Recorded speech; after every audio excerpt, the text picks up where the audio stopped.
Halo para pendengar, dimanapun kalian berada. Balik lagi channel Gary Christopher. Oke, dalam video kali ini gue akan kembali membahas tentang lanjutan dari light novel Kage no Jitsukusa volume 5. Dalam part sebelumnya, kita sudah mengetahui kalau Claire itu membuat aliansi dengan Alexia dalam mengungkap kasus hilangnya 4 siswa dalam akademi ini.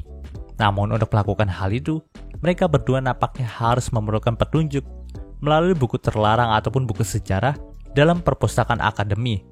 Sementara itu, Sid nggak sengaja membunuh seorang anak pertama dari Ordo Diabolos yang dijuluki sebagai laba-laba hitam. Nah, sebenarnya Sid itu nggak tahu kalau dia adalah anggota dari Ordo Diabolos, karena memang sebenarnya Sid juga nggak percaya kalau Ordo Diabolos itu benar-benar nyata. Itu cuma karangan dari Sid aja. Tapi ya sebenarnya itu nyata, teman-teman. Dan sebaliknya, Sid itu menganggap kalau si laba-laba hitam hanyalah seorang pencuri biasa yang ingin masuk ke Akademi Midgar.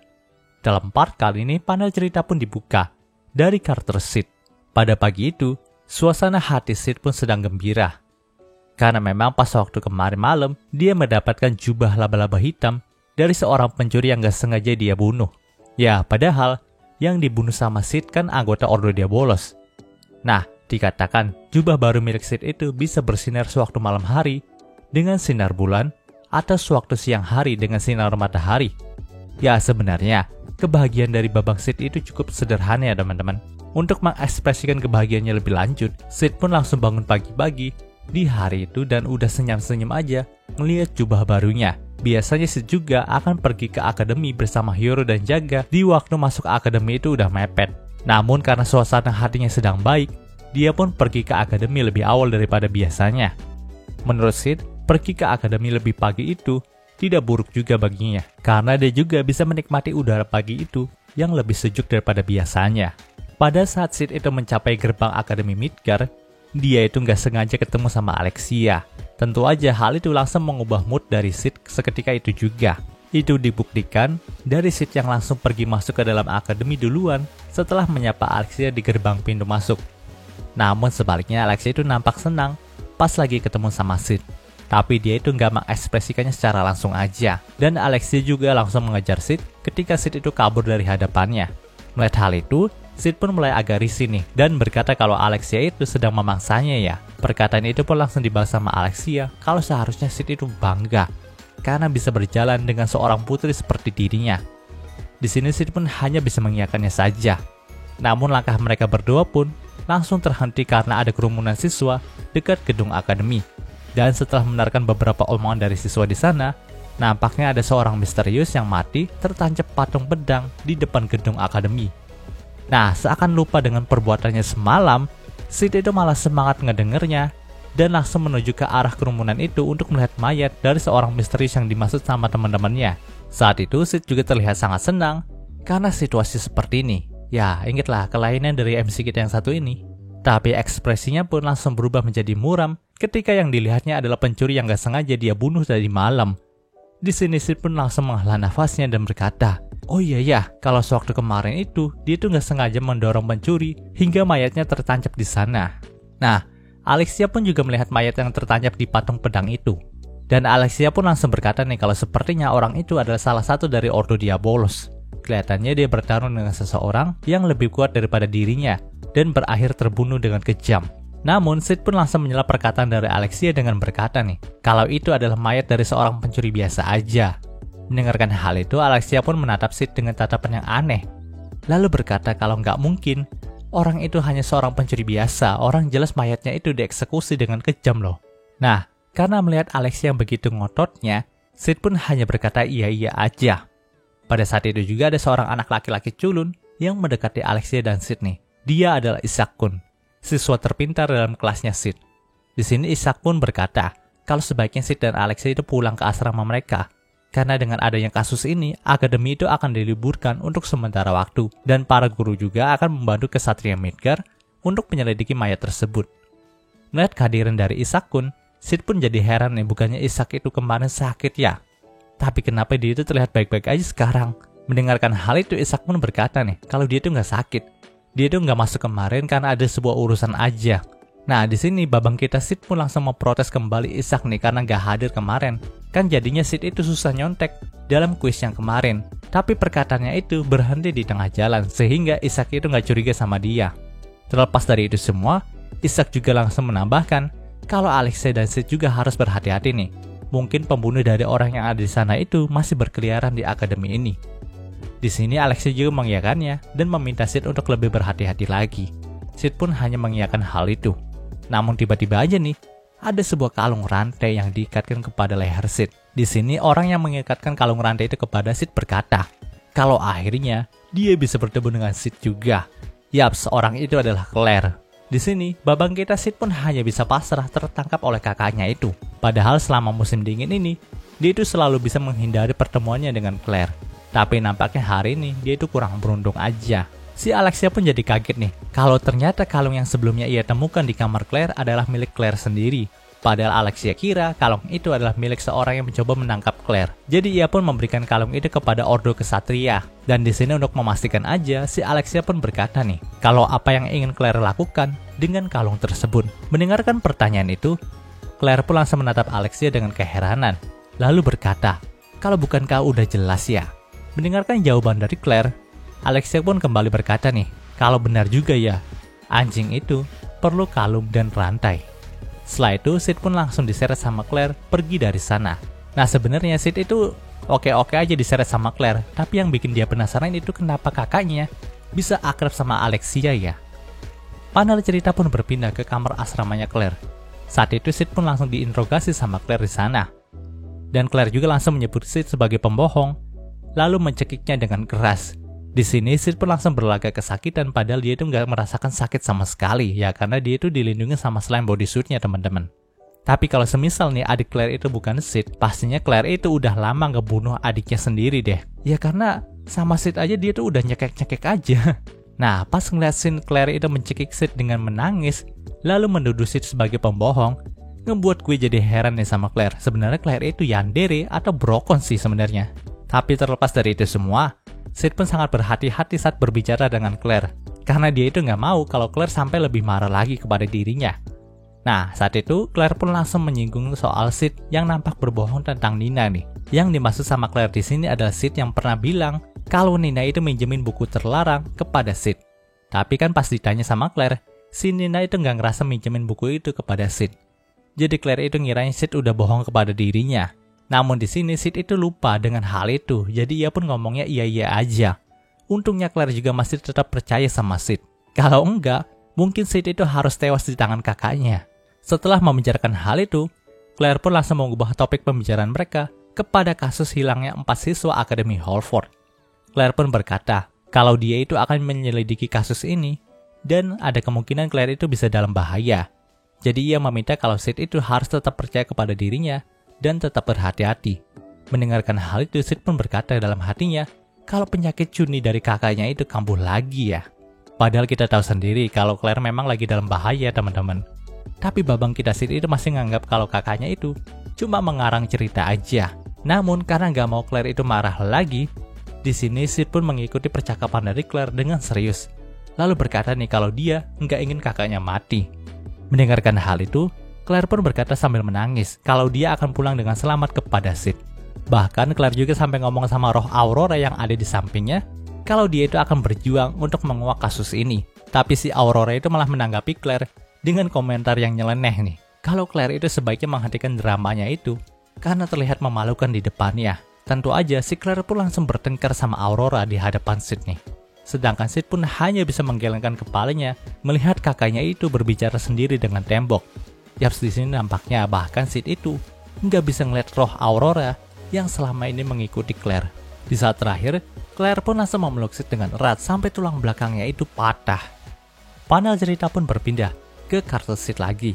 Saat itu Sid pun seperti biasanya keluar malam nih, buat jadi kekuatan dalam bayang-bayang lagi. Nah, di atap asramanya, Sid pun sedang memperhatikan sekitar Akademi Halford yang sedang dalam masa siaga. Karena memang para kesatria itu masih menjaga sekitar halaman akademi, sebab kasus mayat yang ditemukan pagi hari ini masih belum terselesaikan juga.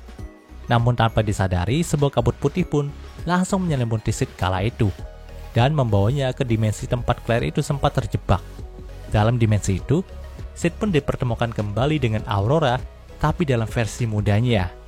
Awalnya Aurora muda itu pun takut sama Sid nih, karena dia kira Sid adalah peneliti baru yang hendak menyiksanya. Bahkan kekuatan sihir Aurora juga sempat lepas kendali dalam dimensi tersebut. Untungnya, babang kita Sid itu kekuatan sihir Aurora muda dan langsung mengalirkan sihirnya kepada Aurora muda. Seketika itu pula, Aurora muda pun percaya kalau Sid bukanlah orang jahat. Jadi, ia pun mempercayai Sid dan mengikutinya berkeliling dimensi itu. Nah, saat berada di dekat Sid, Aurora muda itu sempat meminta permata merah yang diberikan Delta kepada Sid nih. Ia pun berkata kalau permata merah itu bisa membuatnya jadi tenang. Jadi ia pun meminta permata itu dari Sid. Namun, pada saat Sid hendak memberikannya, tiba-tiba aja terdengar suara pintu terbuka dari dalam dimensi itu. Tapi Sid itu nggak bisa melihat pintu apapun yang ada di sana. Mendengarkan hal itu, Aurora muda pun berkata, kalau dia itu harus pergi sekarang. Seketika itu pula dimensi putih yang dimasuki Sid itu langsung retak dan mengembalikan Sid ke atap asramanya. Sid pun terkejut dengan hal itu. Lalu, ia pun mencoba mencari Aurora lagi dengan merasakan energi sihirnya, karena dia yakin Aurora masih berada di sekitar sini. Namun sayangnya, dia tidak bisa menemukan energi sihir dari Aurora dalam akademi ini. Tapi yang dia temukan adalah energi sihir dari Alexia dan Claire. Sid pun heran nih kok kakaknya bisa keluar malam sama Alexia. Jadi ia pun langsung pergi untuk mencari mereka berdua. Sementara itu, Claire dan Alexia pun sedang menyusul ke perpustakaan terlarang dalam akademi untuk mengambil buku sejarah tentang Akademi Midgar. Dengan harapan di dalam buku itu terdapat sebuah catatan yang merujuk kepada salah satu lengan iblis Diabolos yang tersegel di akademi ini. Penyusupan mereka ke dalam perpustakaan itu pun berjalan dengan lancar. Namun saat itu mereka hendak dikejutkan kalau buku sejarah yang mereka cari itu ternyata dijaga sama artefak kuno seperti kecerdasan buatan. Di mana kecerdasan buatan itu bisa menyapa, menggoda, ataupun disuruh-suruh sama Alexia nih. Terlepas dari semua kekonyolan itu, Claire dan Alexia pun langsung keluar dari perpustakaan itu setelah mendapatkan buku sejarah akademi. Namun langkah mereka pun dihalangi oleh pria tua tinggi yang disebut Alexia sebagai kepala perpustakaan. Sang kepala perpustakaan itu pun tahu nih, kalau Alexia dan Claire sedang mengambil salah satu buku terlarang yang ada di sana. Jadi ia pun berkata kalau Alexia dan Claire itu harus mengembalikannya, karena kalau enggak, mereka akan mendapatkan hukuman yang cukup berat. Bahkan sampai bisa dikeluarkan dari akademi ini.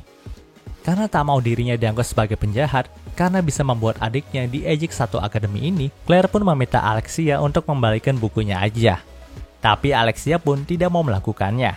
Di sini ia pun berkata kalau Alexia itu bisa menjelaskan kenapa dia harus mengambil buku ini. Mendengarkan hal itu, kepala perpustakaan pun setuju untuk mendengarkan penjelasan dari Alexia terlebih dahulu. Namun ia meminta Alexia itu menjelaskannya di lorong akademi saja. Herannya, baik Alexia dan Claire itu gak curiga sama sekali dengan gelagak dari kepala perpustakaan dan mengikutinya saja. Sampai ketika di sebuah lorong akademi, kabut putih pun muncul lagi menyelimuti mereka semua dan membawa mereka ke dimensi lain. Di sini Claire pun berkata kalau mereka itu udah terjebak di dimensi yang ia datangi sebelumnya. Dan saat itu terungkaplah kalau kepala perpustakaan adalah kaki kanan dari Orde Diabolos yang hendak menangkap Claire dan Alexia. Bahkan, sang kepala perpustakaan itu langsung menggunakan roh pahlawan yang terjebak di sana untuk menangkap Claire dan Alexia. Membuat Alexia dan Claire mau tidak mau harus melawan mereka untuk terlepas dari jeratan ini. Tapi, mau berapa kali mereka itu melawan, roh pahlawan yang ada di sana tidak ada habisnya datang dan membuat Claire juga Alexia terpojok. Untungnya pada saat itu, Shadow pun langsung datang menerobos kabut putih itu untuk menyelamatkan Alexia dan Claire. Melihat kedatangan dari Shadow, membuat kepala perpustakaan pun menjadi semangat nih. Ia pun menyebut dirinya sebagai pendekar pedang yang cukup kuat. Tapi karena luka di pergelangan tangannya dan usia yang semakin tua, membuat dirinya hanya bisa mengayunkan pedang untuk beberapa menit aja.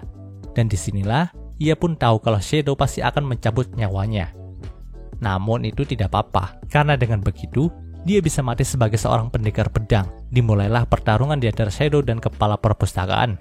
Saat itu, kepala perpustakaan pun langsung menyerang Shadow duluan dengan serangan telak dari titik butanya Shadow. Dan menurut Alexia, gerakan dari kepala perpustakaan itu sangatlah luar biasa indah. Ia pun percaya kalau memang dulu sang kepala perpustakaan itu adalah pendekar pedang yang hebat. Namun lagi-lagi, karena Shadow adalah MC yang berkedok autor, di sini Shadow pun langsung melakukan gerakan yang tidak masuk akal, dan malah menyerang balik sang kepala perpustakaan dari titik butanya. Alhasil kepala perpustakaan pun harus tumbang di sana dan langsung membuat dimensi itu pun pecah. Setelah terbebas dari dimensi itu, Shadow pun langsung menghilangkan hawa kehadirannya dari sana. Pada saat itu, kepala perpustakaan pun langsung memberikan wasiatnya kepada Alexia dan Claire nih. Kalau memang Ordo Diabolus itu sedang melakukan rencana besar dalam Akademi Midgar ini.